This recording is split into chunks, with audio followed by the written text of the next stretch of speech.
Hello, algebra. Here we go with the first lesson of Unit 1.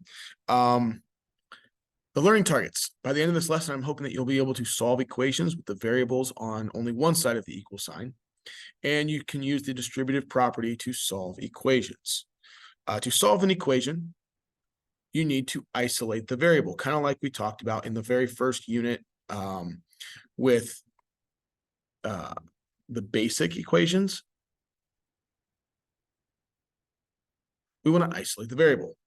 Again, what that means is you need to get the variable by itself on one side of the equal sign. To do this, you have to move the numbers on the same side of the equal sign to the opposite side by using the inverse operation. And we've talked about this. This is nothing new. You've been doing this for a while. And just to practice, we'll do a couple of the basic ones again. You've already done these, but it's good to see them again. So we want to isolate x, which means I want to move 6 to the other side. How do I move it? Well, the inverse of positive 6 is negative 6. So I'm going to do that to both sides. I get x equals 5. The next one, I want to get x by itself again. I got to move the 3 and the negative 4. I cannot put those together. I got to subtract 3 first. That's a positive 3. The inverse of positive 3 is negative 3. What that leaves me is negative 4x. And then I have negative 17 minus 3, which is negative 20. I want to do the opposite of or inverse of multiplying by negative 4. So I'm going to divide by negative 4. Negative 20 divided by negative 4 is, again, 5. And then we have fractions to deal with here. This is what we'll get into a little bit more this lesson. We're going to subtract 7. Gives me 2/3 x equals 6. I'm going to multiply by 3. The inverse of dividing by 3 is multiplying by 3, which gives me 2x now equals 18. Divide by 2, I get x equals 9. You've had experience with all of those. Now we're going to add another property that might give us a little bit more, another tool to use to solve more complex equations, and that is the distributive property. So the distributive property basically says that if I have a number and I'm multiplying it by the quantity of another 2 numbers or 3 numbers or more, I can multiply each number in the quantity by the outside number. So 4 parentheses x plus 3, I can take 4 times x and 4 times 3 separately and then add them together, and that'll give me the same thing. So what I get here is 4x plus 12. All right. Number 2 has a little bit more complexity to it because it's 5 plus 2 parentheses 3x minus 1. I cannot put 5 plus 2 together. This 2 is being multiplied by 3x minus 1. I can't add before I multiply. So I need to multiply that 2 into the 3x minus 1 first. And what I've done is I've circled the positive 2 to remind myself that that's what I need to do first. So I haven't done anything with the 5 yet. 2 times 3x is 6x. And 2 times negative 1 is negative 2. I can now put the 5 and the negative 2 together. The 6x doesn't have anything to go with it, so 6x will stay the same. And then 5 plus negative 2 is 3, positive 3. All right, last one here before I do some practice problems. This one is a negative 3. So I'm going to multiply negative 3 into both of those. So it's 12 minus 3x, and that's negative 3 times negative 2, which is positive 6. Then I can combine the 12 and the 6. I get negative 3x. There's nothing that goes with that. Positive 12 and positive 6 makes positive 18. And that simplifies to negative 3x plus 18.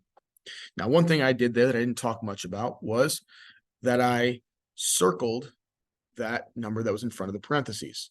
And I included the sign. And that's what I want you to see here. Always include the sign in front of the number when you're distributing. If you don't, that will cause some mistakes to happen.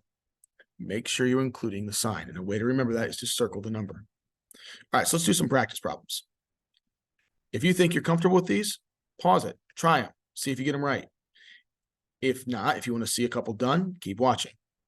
So I'm going to distribute first. And when I do that, I get 4x minus 20 equals 16. And now I have a two-step equation from here. So I'm going to add 20.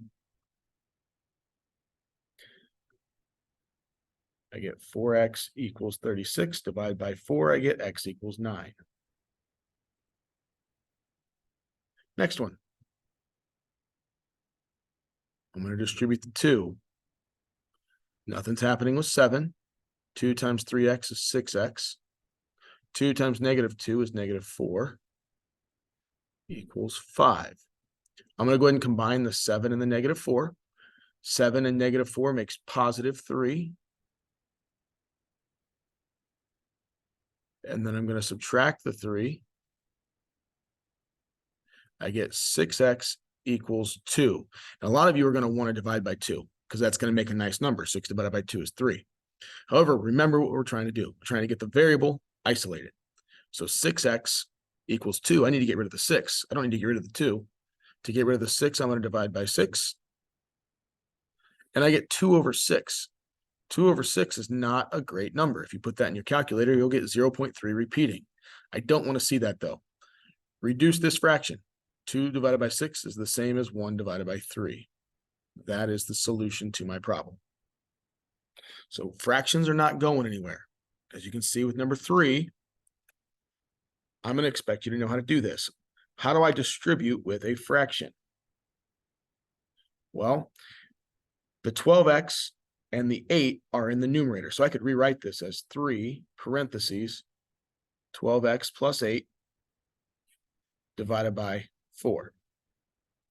Okay, so then I would just distribute the 3, and I would get 36x plus 24 divided by 4. So I would divide each of those things by 4. So 36x divided by 4 is 9x. 24 divided by 4 is 6. So the right-hand side became 9x plus 6 equals 24. From there, let's solve it. Subtract 6. I get 18 equals 9x. Divide by 9, I get x equals 2. All right. Don't be afraid of the fractions. Last one, before we go to the back, the negative 3. That is a negative 3. So 6, negative 3 times x is negative 3x. Negative 3 times positive 7 gives me negative 21.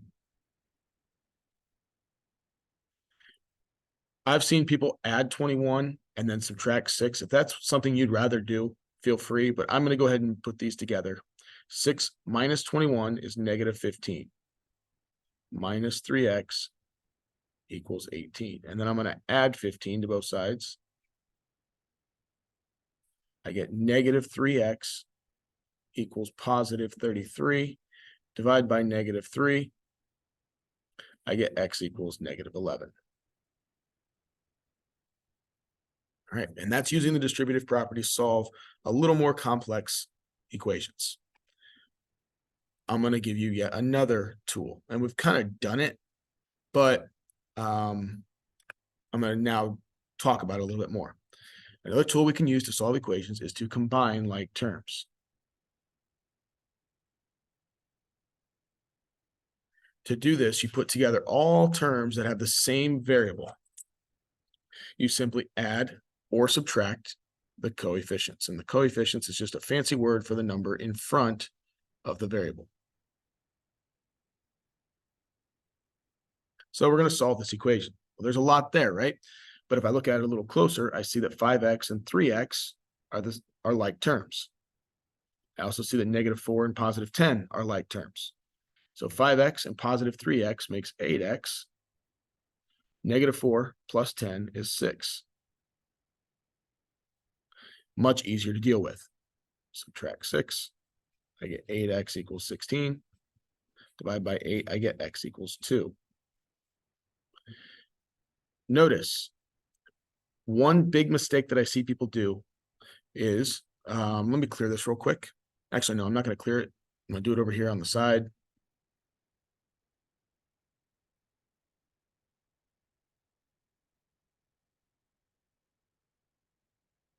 One thing I see people do is they'll subtract 3x like this. Now, if you look at that closely, both of those negative 3x's are on the same side of the equal sign. What I've just done is I've randomly subtracted 6x from the left-hand side while doing nothing to the right-hand side. That's a problem. Don't do that. And that's what my next point is. Notice how we are not moving anything to the other side of the equal sign until all the like terms are put together. Okay. All right, so a couple practice problems with that, and then we'll finish with some word problems. Again, if you felt comfortable with that, pause it, give it a shot. If not, keep watching. 7x plus negative 3x or 7x minus 3x gives me 4x plus 5, nothing combines with a 5, equals negative 19. I'm going to subtract 5. I get 4x equals negative 24. Divide by 4, I get x equals negative 6. Next one has a little bit of both. It's combining like terms and the distributive property. I'm going to distribute the negative 3, which gives me 5x minus 3x. Negative 3 times negative 8 is positive 24 equals 40. 5x and 3x are like terms. 5x minus 3x is 2x plus 24 equals 40. Subtract 24. I get 16, x equals 8. And that's combining like terms. Like I said, we're going to finish with word problems, which I know most students hate. However, don't shy away from them. Practice them. You're going to get better at them if you practice. Many times the hardest part about word problems is setting them up. However, once you get them set up, they look just like the problems we've just completed. So essentially, we're making them easier by writing equations with them. So for each word problem, we're going to define a variable, write an equation, and then we're going to solve it. And then we're going to label the answer. So together, you and your puppy weigh 128 pounds. You alone weigh 115 pounds. How much does your puppy weigh? Well, you'll be able to figure that one out really, really easily. You can figure that one out, 13 pounds, no problem, right? However, let's go through the process because that's what you need to do in order to get better at this. So we're going to define a variable. What are we looking for? Well, we're looking for the puppy's weight. That's what we're defining. We're telling it, what is my variable going to stand for? Now we're looking for the relationship between them. So the weight of the puppy, which is x, plus my weight, which is 115, equals the total weight, which is 128. The relationship is explained in the problem. We're changing that explanation into an equation. Then we have everything we need to solve it now. I get x equals, like I said, 13, and label it pounds. Okay, next one, pretty easy as well. However, a little bit more challenging. 3 less than double the mystery number is 23. What is the mystery number? So we're going to set our variable to stand for the mystery number.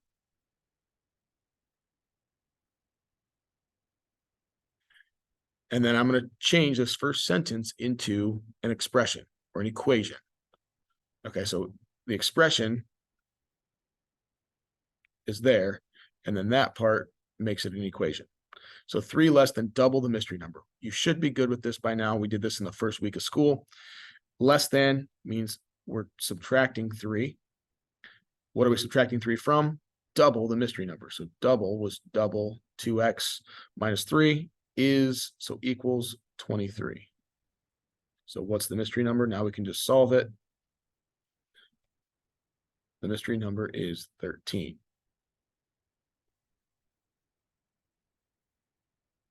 Okay. Last one is a little more challenging still.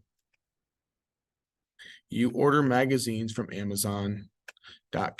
Each magazine costs $5.75. The shipping charge is $2. If you have a $25 gift card, how many magazines can you buy? And I'm assuming I want you to assume we're not gonna spend over 25.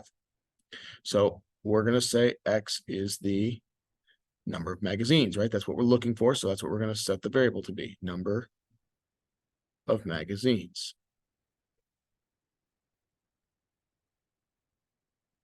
What's the relationship? Well, the magazine costs $5.75.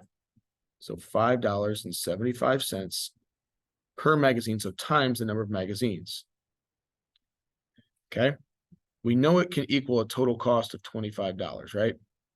What do we do with this shipping charge of $2? So 25 is the total cost. 575X is the cost of the magazines. Are we going to add to or subtract to? Well, the shipping is being added to the cost. So I'm going to add to. And there's my equation. Subtract 2. And what we have here is 575X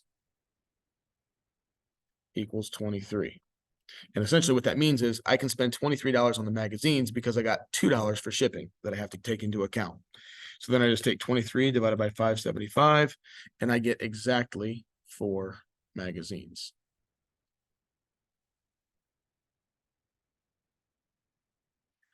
And that is the end of this video. Make sure you're practicing this. And if you have any questions, make sure you're asking in class.